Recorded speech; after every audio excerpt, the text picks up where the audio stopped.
Essa aula, particularmente, ela é estratégica.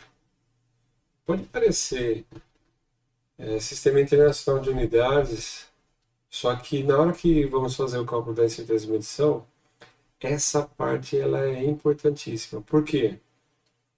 Alguns não se atentam por conta da unidade de grandeza. Às vezes está em miligrama, só que a unidade final, a incerteza expandida tem que estar em grama. Já começa por aí. Então, são pontos que precisamos estar atentos para não ter problema. Principalmente. Por quê? Quando estamos falando de unidades de medida, temos aí uma, digamos assim, uma interferência nesse sentido, porque às vezes eu estou falando de pressão, grandeza de pressão. Temos bar, PSI, kgf por centímetro quadrado, Pascal, entre outras. E aí o que acontece? Eu tenho que estar atento à unidade de medida do padrão e a unidade de medida do mensurando, que é o instrumento que eu vou calibrar, seja um sensor de pressão, seja um manômetro, não importa. É aí que precisamos estar atentos a isso. Outra coisa, continuando na área de pressão, por exemplo, eu tenho bar, milibar, kilobar.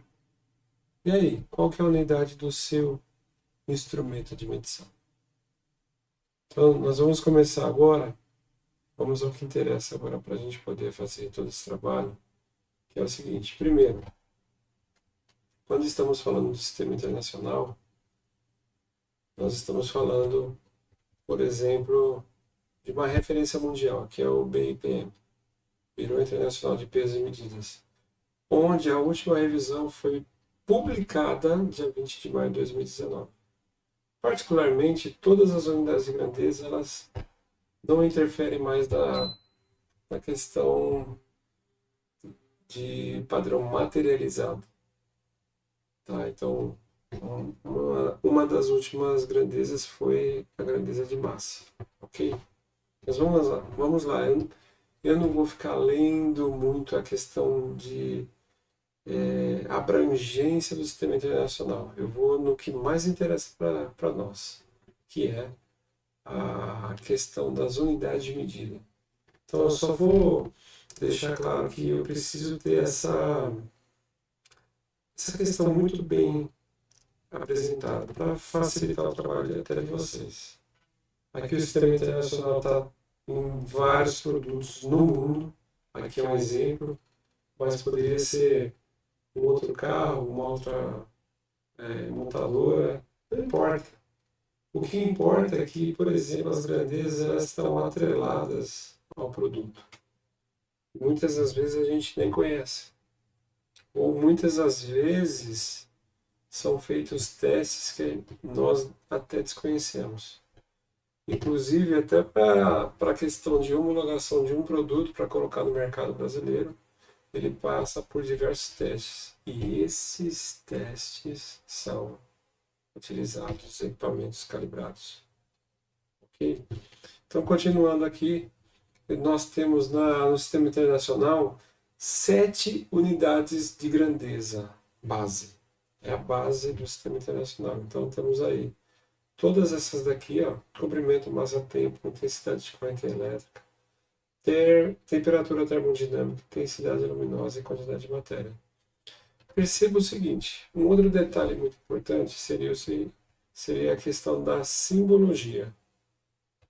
Muitas das vezes são representados de forma errônea. E aí, cabe ao laboratório que forneceu a informação corrigir. Seja aquela que nós recebemos um certificado ou que produzimos um certificado, tá? Esse é o primeiro ponto. Segundo ponto são as unidades derivadas. Essas unidades derivadas entra muita questão relacionada com desde superfície até temperaturas em graus Celsius. Ou seja, abrangência, eu estou colocando um resumo do sistema internacional, porque não adianta eu vou falar de tudo. Não. Eu vou falar do que mais interessa para você.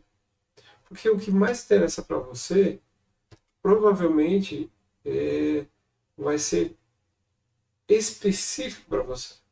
Só que no nosso curso você tem lá o Sistema Internacional completo.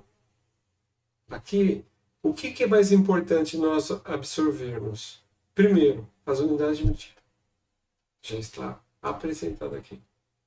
Segundo ponto que nós precisamos entender, os múltiplos e submúltiplos. Outro, como que eu represento a simbologia? Existe uma técnica para isso. Não é feito de qualquer coisa, de qualquer forma, né? Então, temos aí Pascal, que é pressão, mas eu tenho bar, mas eu tenho PSI, mas eu tenho kgf por centímetro quadrado, e por aí vai. Só que a unidade no sistema internacional é Pascal. Ou seja, tendo esse exemplo como referência, se vocês têm, por exemplo, uma familiaridade com um certificado de calibração na área de pressão, obrigatoriamente, se ele for acreditado, esse certificado, ele vai representar o sistema na unidade de Pascal. Poxa, ô Joel, mas eu calibrei em bar, mas ele vai ter uma correlação entre Pascal e bar, ou por fórmula, ou por tabela de correlação. Ó, tantos bar, tantos pascais. Simples assim. Okay? Um outro ponto, ó, a simbologia. Nós temos que prestar atenção na simbologia, porque aqui ó, é a abreviatura. Está errado. Se for falar de metrologia, seria o M minúsculo. Aqui, ó, Cascanéia, a 1 km, ou seja, aqui é Kelvin vezes metro. Porque se eu fosse ao pé da letra, como metrologista, como um profissional da área de qualidade, eu identificaria aqui como Kelvin vezes metro. Não seria unidade de quilômetro. Então foi feito de forma errada, ou de forma errônea. Aqui embaixo também é a mesma coisa, 500 metros. Isso é o que separa o pedreiro do metrologista. Eu falo claramente nesse sentido porque fica muito mais fácil linguajar. Você é metrologista ou um pedreiro? Lógico, metrologista. Ou um profissional da área de qualidade. Então, é ter atenção também às unidades de medida. Aqui, como falamos, ó, temos aqui as unidades de prefixos. Mega, quilo, deca. Os que eu vejo com muita aplicação. Quilo, de quilograma, quilômetro, aí entra o quilômetro. Tá? Megabyte. Gigabyte. E aí, se a gente for para dando continuidade, já existem computadores nessa condição aqui. E até mais. Agora, a parte que é diminutiva, né? Ou seja, decigramas, centímetro, milímetro, miligramas, micrometro, e assim vai. Então essas quatro aqui, e mais essas quilo, mega, particularmente são as mais utilizadas, ok? É isso, o prefixo. Então às vezes a unidade está em miligrama e o que eu estou calculando em certeza pode sair em gramas. Tem essa questão que precisamos estar atentos nesse sentido, ok? Então, essa primeira parte do sistema internacional é isso, não tem segredo, não tem segredo.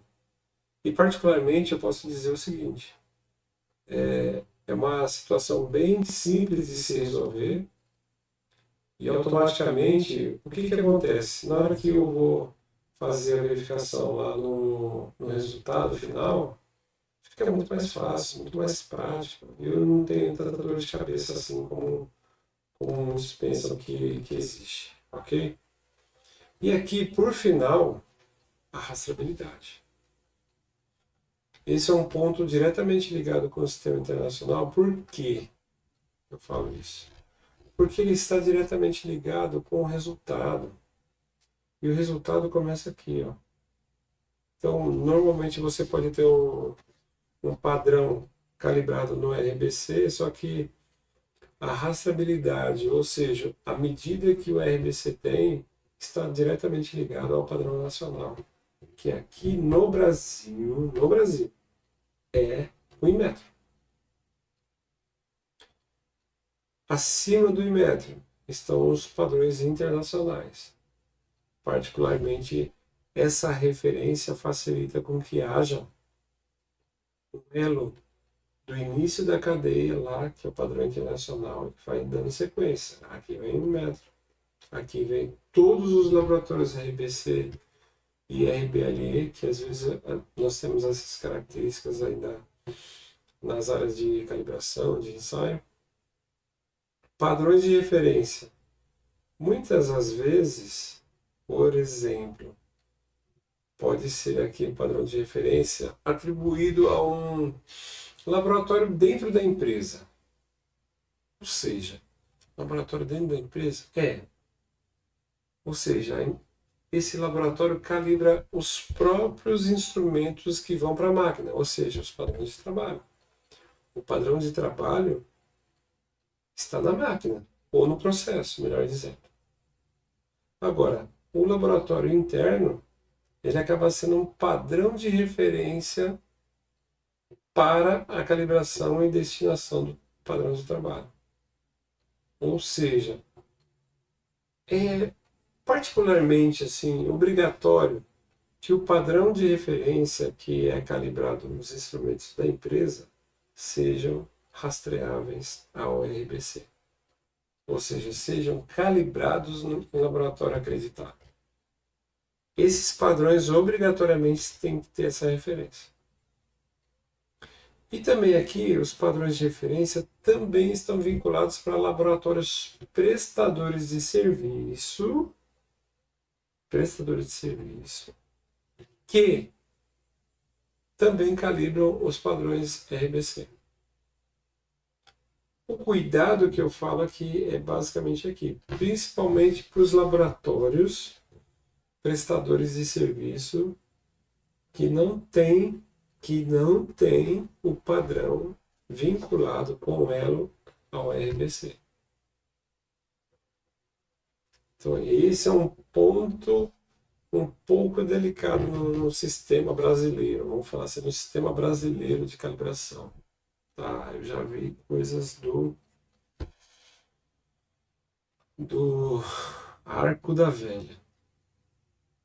Já vi laboratórios que o padrão dele foi calibrado em laboratório rastreado. E o do rastreado foi outro rastreado. Falei assim, poxa, fica difícil.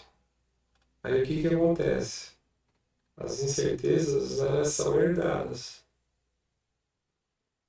E quando pegamos dois laboratórios à frente, né, essas incertezas eram incompatíveis, para não entrar no detalhe. E lá na frente, lá no decorrer do curso, nós vamos comentar sobre isso, mas particularmente é isso. Ele fala que é uma cadeia ininterrupta.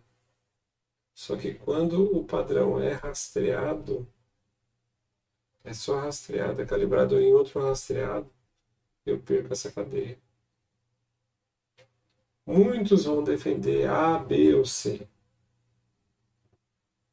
Eu já não aceito esse tipo de situação, ok? Finalizamos aqui a parte do sistema internacional, onde a característica da rastreabilidade também é importante.